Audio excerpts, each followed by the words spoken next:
everyone, I am Rekha Mehta and you are watching Physics Online Education. I hope you are doing well, students. In this video, we are going to understand the topics of nuclear reactions, and these topics are nuclear fission, nuclear chain reaction and nuclear reactor. So let's begin with nuclear fission. Nuclear fission 1938 के अंदर हन and स्ट्रासमैन ने discover किया था कि जब uranium, जिसका mass number 235 है, जब उसको बम्बार्ड कराते हैं हम किससे, थर्मल न्यूट्रॉन से, तो वो स्प्लिट हो जाता है 2 लाइटर न्यूक्लियाई के अंदर और हमें क्या मिलती है, एक एनर्जी, उसके साथ लिबरेशन ऑफ एनर्जी हमें मिलती है। ठीक है, न्यूक्लियर फिजन क्या हुआ फिर? न्यूक्लियर फिजन एक ऐसी प्रोसेस हुई जिसके अंदर एक हैवी न्यूक्लियस जो है स्प्लिट होता है 2 लाइटर न्यूक्लियाई के अंदर और हमें साथ में लार्ज अमाउंट ऑफ एनर्जी भी मिलती है।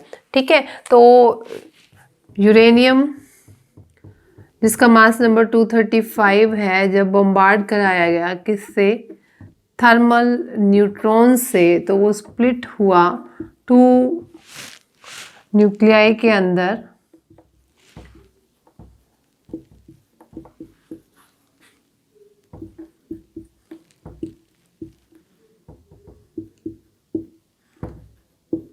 ठीक है, तो हमें क्या मिला, बेरियम और क्रिप्टॉन, साथ में हमें 3 न्यूट्रॉन्स मिले और Q क्या है, Q हमारे पास अमाउंट ऑफ एनर्जी जो इस प्रोसेस के अंदर लिबरेट होगी। ठीक है, अब यहाँ पर एक वर्ड यूज किया, थर्मल न्यूट्रॉन्स। थर्मल न्यूट्रॉन्स होते हैं हमारे पास स्लो न्यूट्रॉन्स। थर्मल न्यूट्रॉन्स को क्या कहा जाता है, स्लो न्यूट्रॉन्स या फिर लो एनर्जी न्यूट्रॉन्स। ठीक है, लो एनर्जी न्यूट्रॉन्स जिनकी एनर्जी कितनी होती है, 0.026 इलेक्ट्रॉन वोल्ट।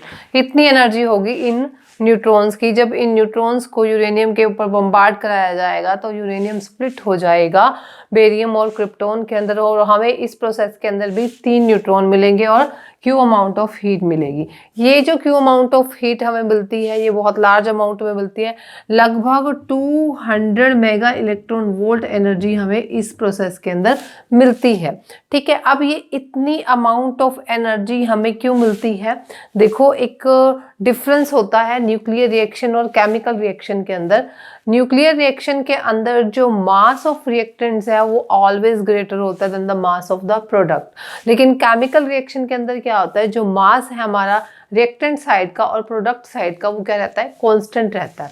ठीक है, केमिकल रिएक्शन के अंदर जैसे C+O2 हमें क्या देता है, CO2, तो C का मास क्या है हमारे पास 12O2, मतलब हमारे पास होगा 16 + 16 32, तो 12 + 32 44 आ गया हमारे पास रिएक्टेंट साइड का। प्रोडक्ट साइड में क्या मिला, CO2, तो प्रोडक्ट साइड में भी वहाँ पर 44 आ गया, तो मास क्या रह रहा है वहाँ पर, कांस्टेंट रह रहा है। ठीक है, लेकिन न्यूक्लियर रिएक्शन के अंदर जो मास ऑफ रिएक्टेंट है is always greater than the mass of the product. ठीक, तो जब हमारे पास उस केस में जो मास हमें डिसअपियर हुआ, जिसको हम क्या बोलते हैं, मास डिफेक्ट बोलते हैं, तो इस केस में जो हमारे पास एनर्जी है वो होती है डेल्टा mc², और जो एनर्जी रिलीज होती है तो इस केस में जो हमारे पास मास डिफेक्ट है वो 0.2153 AMU है। ठीक है, और हमारे पास C² 931 मेगा इलेक्ट्रॉन वोल्ट है और जो हमें एनर्जी रिलीज होगी वो लगभग 200.4 मेगा इलेक्ट्रॉन वोल्ट रिलीज्ड होगी। तो इसका रीज़न यही है कि जो हमारे पास मास है रिएक्टेंट साइड का वो ज़्यादा होता है as compare to the product side. ठीक है, अब जो ये Q अमाउंट ऑफ एनर्जी जो हमें मिली है ये किस फॉर्म में अपीयर होगी, ये किस फॉर्म में होगी, it appears in the form of gamma rays. ठीक है, kinetic energy of the fission fragments, जो ये हमारे पास बेरियम और क्रिप्टॉन है, इनकी एनर्जी की फॉर्म में होगी, और हमारे पास किस फॉर्म में होगी, जो न्यूट्रॉन्स हमें मिले हैं उनकी काइनेटिक एनर्जी की फॉर्म में। तो जो ये न्यूट्रॉन्स हमें इस रिएक्शन में मिले हैं, जिसको हम यहाँ पर सेकेंडरी न्यूट्रॉन बोलेंगे, इनकी एनर्जी कितनी होती है, इनकी एनर्जी होती है 2 मेगा इलेक्ट्रॉन वोल्ट। ठीक है, ये स्लो न्यूट्रॉन्स थे, इनकी एनर्जी कितनी थी, 0.026 इलेक्ट्रॉन वोल्ट, और जो ये इलेक्ट्रॉन हमें मिले हैं इनकी एनर्जी कितनी है, 2 मेगा इलेक्ट्रॉन वोल्ट। इस एनर्जी के जब हमें न्यूट्रॉन मिलते हैं तो ये इतने फास्ट होते हैं कि ये एस्केप कर जाते हैं रिएक्शन में से विदाउट फर्दर फ्यूजन। ठीक है, दोबारा फ्यूजन नहीं करते, या हम ये कहें कि इस रिएक्शन के अंदर ये सीधा ही एस्केप आउट हो जाएंगे विदाउट एनी फर्दर फ्यूजन। ठीक, तो अगर हमें इसको यूटिलाइज्ड करना है, जो ये न्यूट्रॉन्स हमें मिले हैं, अगर हमें इनको यूटिलाइज्ड करना है कि हमारे पास आगे फर्दर फ्यूजन हो, तो हमें क्या करना चाहिए, हमें कुछ इस तरह से करना चाहिए कि जो ये फास्ट न्यूट्रॉन्स हैं, अगर हम इनको किसी प्रोसेस के थ्रू स्लो डाउन कर दें, ठीक है, और जब हम इनको स्लो डाउन कर दें तो जैसे हमें इस प्रोसेस के अंदर कितने न्यूट्रॉन मिले, 3 मिले, ठीक है, अगर ये फर्दर फ्यूजन के अंदर पार्टिसिपेट करते हो तो नेक्स्ट प्रोसेस के अंदर हमें कितने मिलेंगे, 1 यूरेनियम का कितने दे रहा है, 3। तो मान लो ये न्यूट्रॉन्स आगे यूरेनियम को फर्दर फ्यूजन करते हैं तो कितने न्यूट्रॉन्स मिलेंगे आगे, 9। इस तरह से मल्टीप्लिकेशन मिलती जाएगी, ठीक है, और इस तरह से हमारे पास एक चेन रिएक्शन होगी। ठीक, लेकिन ये जो चेन रिएक्शन होगी ये हमारे पास किस मैनर में होगी, अनकंट्रोल्ड चेन रिएक्शन होगी। कैसे अनकंट्रोल्ड चेन रिएक्शन होगी, देखो 3 न्यूट्रॉन मिले, 3 से हमें 9 मिलेंगे, और एनर्जी अब इस केस में 200 मेगा इलेक्ट्रॉन वोल्ट हमें मिली थी, तो एनर्जी अब हर एक प्रोसेस के अंदर इतनी एनर्जी मिलेगी, तो हमारे पास बहुत अमाउंट ऑफ एनर्जी जो है लिबरेट होगी। और जब ऐसा प्रोसीजर स्टार्ट होता है कि आपको एक जो चेन रिएक्शन है वो एक अनकंट्रोल्ड मैनर में चल रही है, तो जो वो हमारे पास एनर्जी होगी वो किस लिए यूज होती है, डिस्ट्रक्टिव पर्पस के लिए यूज होती है। ठीक है, वो हम आगे न्यूक्लियर चेन रिएक्शन के अंदर डिस्कस करेंगे। इसके अंदर मतलब जो न्यूक्लियर फ्यूजन है वो एक ऐसी प्रोसेस है जिसके अंदर हैवी न्यूक्लियस स्प्लिट हो जाता है 2 लाइटर न्यूक्लियाई के अंदर। Next is nuclear chain reaction. हमें पता है हमारे पास ये जो न्यूक्लियर फ्यूजन रिएक्शन थी ये थी, ठीक है। इस प्रोसेस के अंदर हमें 3 न्यूट्रॉन्स मिल रहे थे। इन 3 न्यूट्रॉन्स की एनर्जी हमारे पास कितनी थी, 2 मेगा इलेक्ट्रॉन वोल्ट के इक्वल होगी, ठीक है। ये जो न्यूट्रॉन है इसमें ईच न्यूट्रॉन की एनर्जी 2 मेगा इलेक्ट्रॉन वोल्ट है। अगर हम इन न्यूट्रॉन्स को किसी तरह से स्लो डाउन करके थर्मल न्यूट्रॉन्स में ले आए, मीन्स उनकी एनर्जी चेंज करके इतनी ले आए, ठीक है, तो जो ये 3 न्यूट्रॉन्स हैं ये आगे फर्दर फ्यूजन करेंगे यूरेनियम का, ठीक है, और उस प्रोसेस के अंदर हमें 9 न्यूट्रॉन्स मिलेंगे एंड सो ऑन। ये प्रोसेस चलती रहेगी due to multiplication of the neutrons. आपका जो यूरेनियम है वो फर्दर फ्यूजन पे जाता जाएगा, कब तक, जब तक कि जो एंटायर मास है यूरेनियम का वो हमारे पास जो है स्प्लिट ना हो जाए, मतलब आगे यूरेनियम जो है बेरियम और क्रिप्टॉन में स्प्लिट होता रहे, ठीक है। तो एक बार अगर ये प्रोसेस हमारी क्या हो गई है, इनिशिएट हो गई है, तो ये शट ऑफ नहीं होगी। और इस प्रोसेस के अंदर, एक प्रोसेस के अंदर हमें 200 मेगा इलेक्ट्रॉन वोल्ट एनर्जी मिल रही थी और ये फर्दर फ्यूजन होता जा रहा है due to the multiplication of the neutron. तो इस प्रोसेस के अंदर हमारे पास बहुत अमाउंट में एनर्जी मिलेगी, ठीक है, बहुत ज़्यादा अमाउंट में एनर्जी मिलेगी। और ये जो रिएक्शन है, इस तरह से जो ये चेन रिएक्शन चलेगी, इस चेन रिएक्शन के अंदर हम ये कह सकते हैं कि ये अनकंट्रोल्ड मैनर में चलेगी, ठीक है। और जब ये चेन रिएक्शन एक बार स्टार्ट हो गई तो can not be shut off, अपने आप से शट ऑफ नहीं होगी। तो इस प्रोसेस को हम कहते हैं ये अनकंट्रोल्ड न्यूक्लियर चेन रिएक्शन है, ठीक है, जिसका डायग्राम इस तरह से हम बना सकते हैं। इसके अंदर तो एक न्यूट्रॉन हमने पहले लिया, ये फर्स्ट स्टेज के अंदर इसने क्या किया, इसने इसको स्प्लिट किया किसके अंदर, बेरियम और क्रिप्टॉन के अंदर, ठीक है। 3 न्यूट्रॉन मिलेंगे, 1, 2, और यहाँ पर ये मान के चलते हैं कि ऑन एन एवरेज हमारे पास 1 न्यूट्रॉन जो है वो एब्जॉर्ब हो गया, यानी कि मतलब आगे बिना स्प्लिट किए ही वो एब्जॉर्ब हो गया। तो अगर 2 न्यूट्रॉन भी मिलते हैं तो उस केस में भी फिर वो क्या करेंगे, यूरेनियम को स्प्लिट करेंगे बेरियम और क्रिप्टॉन में। इस तरह से आगे ये 3rd स्टेज, इसी तरह से आगे 4th stage and so on, ये चलती जाएगी। तो इस तरह से अनकंट्रोल्ड चेन रिएक्शन जो है एक स्टार्ट हो जाएगी। और जो अनकंट्रोल्ड चेन रिएक्शन है, इस अमाउंट में हमारे पास जो एनर्जी मिल रही है वो बहुत ज़्यादा अमाउंट में मिल रही है। तो इस एनर्जी को डिस्ट्रक्टिव पर्पस के लिए यूज़ किया गया था 1945 के अंदर, हिरोशिमा और नागासाकी पे एटम बॉम्ब जो अमेरिका ने मतलब ये कह लो कि अमेरिका ने एटम बॉम्ब का यूज़ किया था जापान में 1945 में हिरोशिमा और नागासाकी पे, तो वो इसी प्रिंसिपल पे ही बेस्ड था कि जब इतनी अमाउंट ऑफ एनर्जी को जो हमारे पास अनकंट्रोल्ड चेन रिएक्शन जब स्टार्ट हो गई, तो जो अमाउंट ऑफ एनर्जी हमें मिल रही है उसको फिर उन्होंने डिस्ट्रक्टिव पर्पस के लिए यूज़ किया। ठीक है, अब यहाँ पर एक क्वेश्चन उठता है कि हम यहाँ पर न्यूट्रॉन ही क्यों ले रहे हैं? जब हमने यूरेनियम को बम्बार्ड कराया स्लो न्यूट्रॉन्स से, तो हम यहाँ पर न्यूट्रॉन्स ही क्यों ले रहे हैं? हम यहाँ पर इलेक्ट्रॉन्स ले सकते थे। देखो, हम ले सकते हैं इलेक्ट्रॉन्स, लेकिन इलेक्ट्रॉन्स का मास बहुत ज़्यादा स्मॉल होता है, इतना स्मॉल होता है कि वो यूरेनियम को वो नहीं कर सकता, स्प्लिट नहीं कर सकता। यूरेनियम यहाँ पर स्प्लिट होकर बेरियम और क्रिप्टॉन नहीं दे सकता अगर हम इलेक्ट्रॉन लेने हैं तो। ठीक है, अब आता है प्रोटॉन क्यों नहीं ले सकते। अब यूरेनियम के केस में हमारे पास प्रोटॉन कितने हैं? 92।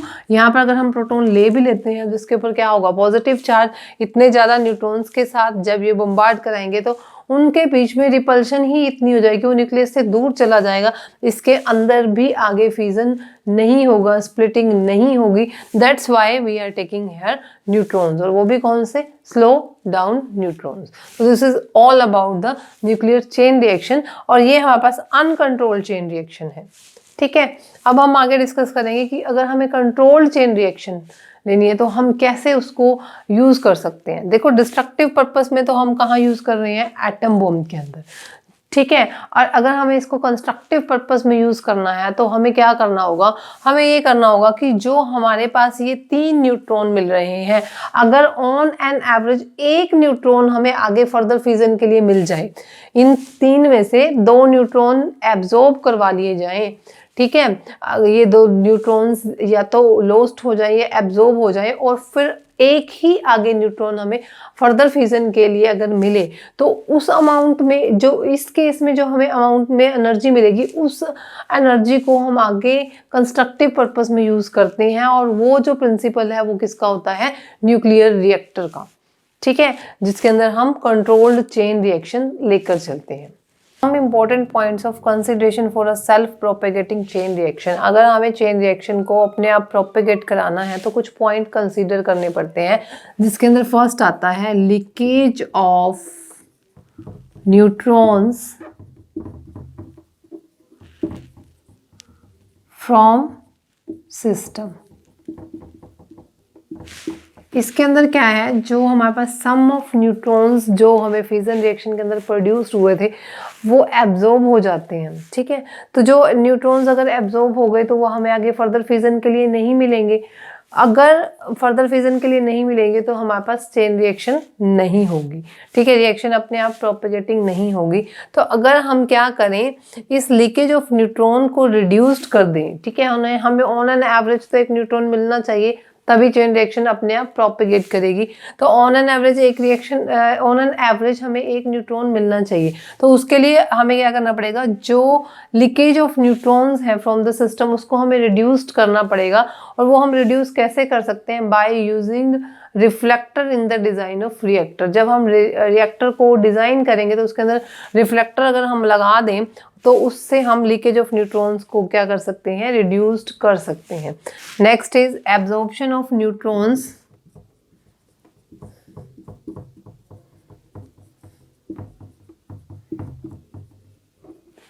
Bye impurities.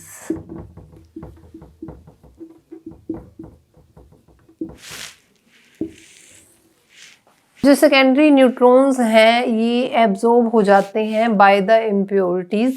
ठीक है, उन इम्प्योरिटी से एब्जॉर्ब हो जाते हैं जो फिजनेबल नहीं होती। ठीक, तो अगर हम ऐसे मटेरियल ले लें जो फिजनेबल हों और फ्री फ्रॉम द इम्प्योरिटीज़ हों, तो हम जो न्यूट्रॉन्स का एब्जॉर्प्शन है उसको हम कम कर सकते हैं। देखो, सेल्फ प्रोपेगेट करने के लिए हमें न्यूट्रॉन्स चाहिए ही चाहिए। तो अगर हमारे पास न्यूट्रॉन्स एब्जॉर्ब हो जाएंगे तो आपके पास रिएक्शन क्या होगी? प्रोपेगेट नहीं होगी। तो absorption of neutrons by impurities में हम क्या लेंगे कि हम अगर कोई ऐसा मटेरियल ले लें जो फ्री फ्रॉम इम्प्योरिटीज़ हो, तो वो न्यूट्रॉन को एब्जॉर्ब नहीं करेगा और आगे आपको फर्दर फिजन के लिए ऑन एन एवरेज एक न्यूट्रॉन मिल जाएगा। Next is absorption of neutrons by uranium 238। Natural uranium के 3 आइसोटोप्स हैं, 233, 235, 238। जो रिलेटिव अबंडेंस है यानी कि किस क्वांटिटी में हमें कितने परसेंटेज मिलता है यूरेनियम का अर्थ क्रस्ट में, 0.06%, 0.714%, 99.28%। ठीक है, इतना। अब जो यूरेनियम 238 है ये कैप्चर तो करता है, बहुत जल्दी न्यूट्रॉन्स को कैप्चर करता है, लेकिन वो इतने फास्ट होते हैं कि विदाउट फर्दर फ्यूजन वो उसको किस में कन्वर्ट कर देता है, 239 के अंदर। ठीक है, तो एब्जॉर्ब तो करता है न्यूट्रॉन्स को बाय 238। ठीक है, तो इसका मतलब ये है कि इससे पॉसिबल नहीं है आगे फर्दर फ्यूजन। जो हमें चेन रिएक्शन करवानी है, कंट्रोल चेन रिएक्शन, वो हम इससे नहीं करा सकते। ठीक है, हम किससे कराते हैं, यूरेनियम 235 से। और हमें क्या करना पड़ता है, जो फास्ट मूविंग न्यूट्रॉन्स हैं उसको स्लो डाउन करना पड़ता है। उसके स्लो डाउन करवाने के लिए हमें क्या चाहिए होते हैं, मॉडरेटर, जो न्यूट्रॉन्स को स्लो डाउन करके इनका फर्दर फ्यूजन कर देते हैं। Next is critical size in order to have a sustained chain reaction. अगर आपको एक चेन रिएक्शन को सस्टेन्ड कराना है तो इसके लिए जो rate of loss of neutron है, जो आपका न्यूट्रॉन लॉस हो रहा है ड्यू टू लीकेज या एब्जॉर्प्शन, वो क्या होना चाहिए, should be smaller than the rate of production of the neutrons in fusion process. जो फ्यूजन प्रोसेस के अंदर हमारे पास न्यूट्रॉन्स प्रोड्यूस हो रहे हैं, उससे जो रेट है, जो हमारे पास rate of loss of neutron है, वो क्या होना चाहिए, स्मॉलर होना चाहिए to the rate of production of the neutrons. ठीक है, और ये पॉसिबल कब होगा, ये तब पॉसिबल होगा जब हमारे पास जो साइज है यूरेनियम का वो एक पर्टिकुलर साइज से क्या होना चाहिए, ग्रेटर होना चाहिए, and that size is called the critical size. तो एक बार चेन रिएक्शन जब स्टार्ट हुई तो वो चेन रिएक्शन कांस्टेंट रेट से चलती है, एक्सेलरेट करती है या स्लो होती है, that all depends upon a factor that is called the reproduction factor, जिसको हम डिनोट किससे कर रहे हैं, के से। तो K is equal to the rate of production of neutrons by rate of the loss of neutrons. तो यहाँ पे 3 केसेस आते हैं। अगर आप के की वैल्यू को कांस्टेंट लेकर चलते हो और उसको किसी तरह से 1 पर लेके चलते हो तो आपके पास इस केस में जो आपकी रिएक्शन है वो क्या चलेगी, आपकी जो चेन रिएक्शन है वो एक कांस्टेंट रेट से चलेगी।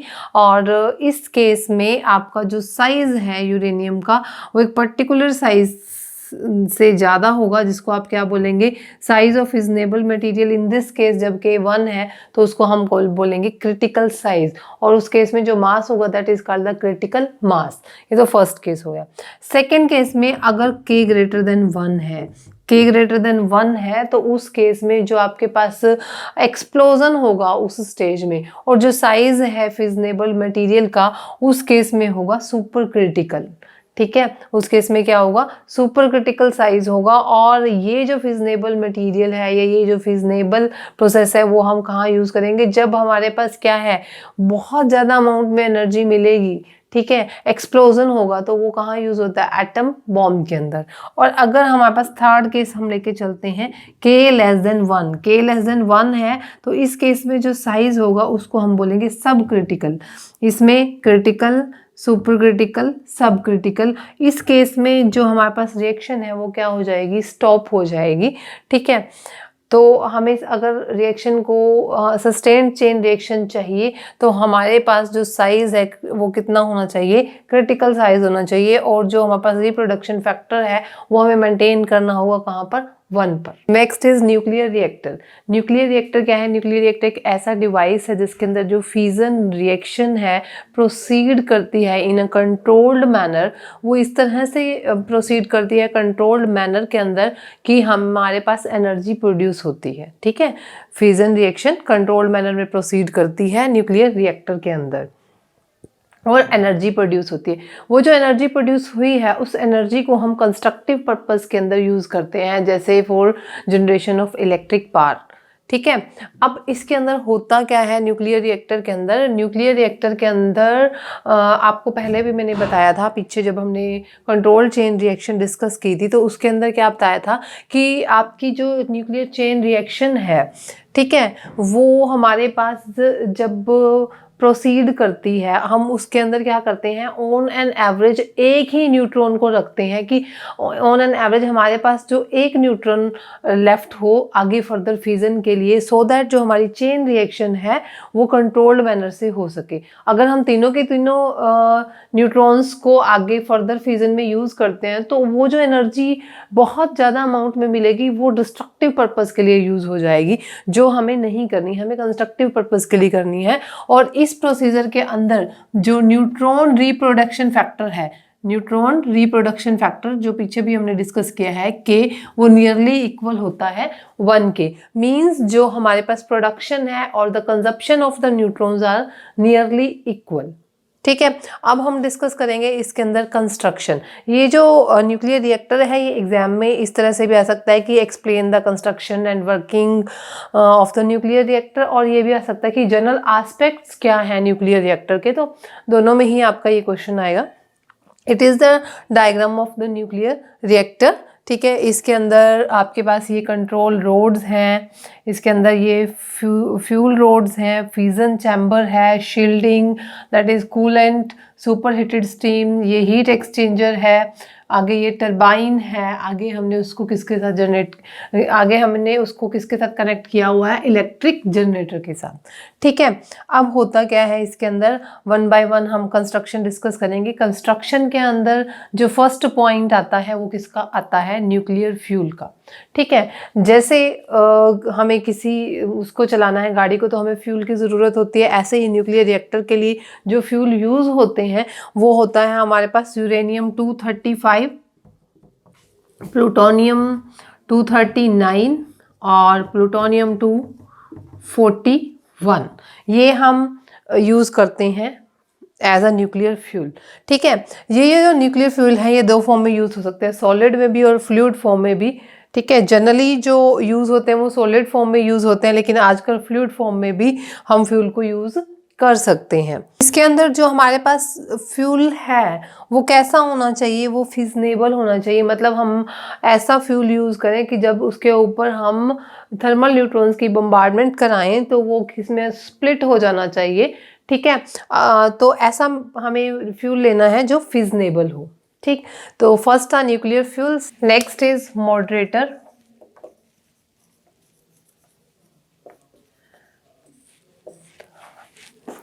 ये यूरेनियम रोड्स हैं, इनके बीच में जो स्पेस है यहाँ पर क्या फिल किया जाता है, मॉडरेटर।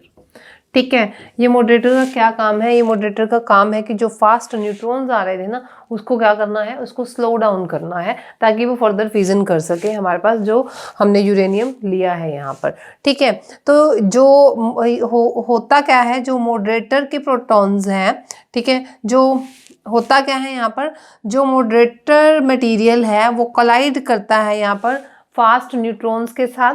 ठीक है, जो फास्ट न्यूट्रॉन्स के साथ कोलाइड करेगा तो हीट का एक्सचेंज होगा, और जो हमारे पास फास्ट न्यूट्रॉन्स थे वो क्या हो जाएंगे, स्लो डाउन हो जाएंगी, उनकी जो काइनेटिक एनर्जी है वो क्या हो जाएगी, एक्सचेंज हो जाएगी। तो इस तरह से मॉडरेटर क्या करता है, जो फास्ट न्यूट्रॉन्स है उनको स्लो डाउन करता है। मॉडरेटर हमारे पास कैसा होना चाहिए, मॉडरेटर हमारे पास ऐसा होना चाहिए जिसकी स्लोइंग डाउन पावर क्या होनी चाहिए, गुड होनी चाहिए। ठीक है, स्लोइंग डाउन पावर गुड होनी चाहिए। और दूसरा हमारे पास जो एब्जॉर्प्शन क्रॉस सेक्शन है फॉर न्यूट्रॉन वो should be small. Absorption cross section for neutron small होना चाहिए। मॉडरेटर ऐसा होना चाहिए जिसका एब्जॉर्प्शन क्रॉस सेक्शन जो है न्यूट्रॉन के लिए वो क्या होना चाहिए, स्मॉल। अगर वो हमारे पास ज़्यादा होगा तो हमारे पास फिर वो न्यूट्रॉन को एब्जॉर्ब कर लेगा और न्यूट्रॉन आपको फर्दर फ्यूजन के लिए मिलेगा ही नहीं। ठीक है, तो जनरली जो मॉडरेटर्स हम यूज़ करते हैं वो करते हैं ordinary water, heavy water, graphite, beryllium and it's oxides. Beryllium और उसके ऑक्साइड्स भी यूज़ करते हैं। जनरली सबसे ज़्यादा यूज़ किया जाता है वो ऑर्डिनरी वाटर, क्योंकि इसकी जो स्लोइंग डाउन पावर है, ठीक है, वो क्या होती है, गुड होती है, बट इट हैज़, इसकी लिमिटेशन क्या है, but it has sufficient absorption cross section for neutron. इनका जो मैंने बोला था कि हमारे पास एब्जॉर्प्शन क्रॉस सेक्शन होना चाहिए न्यूट्रॉन का, वो स्मॉल होना चाहिए, लेकिन ऑर्डिनरी वाटर के केस में वो सफिशिएंट होता है। ठीक है, और तीसरा हमारे पास क्या है कि ये इसकी लिमिटेशन तो है, लेकिन हम फिर भी इसको यूज़ करते हैं, क्यों, क्योंकि इसकी जो कॉस्ट है वो लो होती है। ठीक, तो this is all about the moderator. उसके बाद हमारे पास नेक्स्ट आता है कंट्रोल रोड्स, जो हमने यहाँ यूज़ की हैं। कंट्रोल रोड्स का क्या काम है, कंट्रोल रोड्स का ये काम है कि आपको जो हमारे पास फ्यूजन रिएक्शन हो रही थी, उसके अंदर क्या हो रहा था, यूरेनियम जो है वो, यूरेनियम के ऊपर हम बम्बार्ड करा देते थे थर्मल न्यूट्रॉन्स का, और वो फिर आगे स्प्लिट हो रहा था बेरियम और क्रिप्टॉन के अंदर, और हम आपको 3 न्यूट्रॉन्स मिल रहे थे और काफ़ी अमाउंट में एनर्जी मिल रही थी। ठीक है, तो जब हमें कंट्रोल्ड चेन रिएक्शन करानी है तो हमें क्या करना है, हमें इस तरह से उन 3 न्यूट्रॉन में से 2 न्यूट्रॉन को एब्जॉर्ब कराना है कि आपके पास ऑन एन एवरेज सिर्फ एक ही न्यूट्रॉन मिले, ताकि आपकी जो रिएक्शन है वो कंट्रोल्ड मैनर में हो सके, हम उसको कंस्ट्रक्टिव पर्पस के लिए यूज़ कर सकें। तो कंट्रोल रोड्स का यहाँ पर क्या काम है कि वो एब्जॉर्ब करती हैं जो एक्सेस नंबर ऑफ न्यूट्रॉन्स हो। ठीक है, 3 में से 2 न्यूट्रॉन्स को उन्होंने एब्जॉर्ब करना है, ताकि आपको फर्दर फ्यूजन के लिए सिर्फ एक ही न्यूट्रॉन मिले। और हम कंट्रोल रोड्स में किसको यूज़ करते हैं, कैडमियम और बोरोन को। ये दोनों जो हैं, कैडमियम और बोरोन, ये हमारे पास एज अ कंट्रोल रोड्स हम यूज़ करते हैं। क्यों यूज़ करते हैं, क्योंकि इनकी कैडमियम और बोरोन का जो एब्जॉर्प्शन क्रॉस सेक्शन है फॉर न्यूट्रॉन वो क्या होता है, लार्ज, और वो लार्ज होना चाहिए यहाँ पर। क्यों होना चाहिए, क्योंकि जितना ज़्यादा लार्ज होगा उतने न्यूट्रॉन्स को वो एब्जॉर्ब करेंगी, सो दैट हमारे पास सिर्फ एक ही न्यूट्रॉन हमारे पास बचे, ताकि आगे फर्दर फ्यूजन हम कंस्ट्रक्टिव पर्पस के लिए यूज़ कर सकें। ठीक, थर्ड था हमारे पास कंट्रोल रोड्स। उसके बाद नेक्स्ट आता है कूलेंट। कूलेंट जो है वो एक ऐसा सब्सटेंस है जो क्या करता है, जो हमारे पास यहाँ पर जो कोर के अंदर हीट प्रोड्यूस हुई है उसको क्या करेगा, कैरिड आउट करेगा, वो बाहर ले जाएगा। ठीक है, और इन अदर वर्ड्स हम ये कह सकते हैं कि ये किसका काम करता है, हीट कैरियर का काम करता है। ये हीट को रिमूव करता है फ्रॉम द कोर, और कहाँ लेकर जाता है, आउटसाइड लेकर जाता है। कूलेंट में हम यूज़ करते हैं वाटर का। ठीक है, जब हम क्या कर रहे हैं, लो टेम्परेचर न्यूक्लियर रिएक्टर्स ले रहे हैं, हाई टेम्परेचर पर हम लिक्विड सोडियम को भी यूज़ कर सकते हैं एज अ कूलेंट। ठीक है, उसके बाद नेक्स्ट आता है हमारे पास शील्डिंग। शील्डिंग क्या है, जो हमारे पास ये न्यूक्लियर रिएक्टर है इसको हम शील्ड करते हैं। ठीक है, ये जो हमारे पास शील्डिंग दिखाई हुई है इसको हम शील्ड करते हैं। क्यों, क्योंकि जो वर्कर्स हैं वहाँ पर काम कर रहे हैं, वो वर्कर्स को हम प्रोटेक्ट कर सकें फ्रॉम जो उससे रेडिएशंस निकलती हैं, जैसे गामा रेडिएशंस है, वेरी हार्मफुल है लिविंग ऑर्गेनिजम्स के लिए। ठीक है, तो जो वर्कर्स वहाँ काम कर रहे हैं उन न्यूक्लियर रिएक्टर से निकलने वाली जो रेडिएशंस हैं उनसे उन वर्कर्स को प्रोटेक्ट करने के लिए हम क्या करते हैं, शील्डिंग करते हैं। हम कंक्रीट के एक वॉल बनाते हैं न्यूक्लियर रिएक्टर के आसपास। वो उस वॉल की जो थिकनेस है वो लगभग 2 से 2.5 मीटर होती है। इतनी मोटी वॉल हम बनाते हैं ताकि हम वहाँ जो काम कर रहे पर्सन या लिविंग ऑर्गेनिजम्स हैं उनको प्रोटेक्ट कर सकें हार्मफुल रेडिएशन से। ठीक है, तो ये हमारे पास कंस्ट्रक्शंस थी जिसके अंदर पहला हमने फ्यूल डिस्कस किया, next moderator, third is control rod, fourth is coolant and fifth is shielding.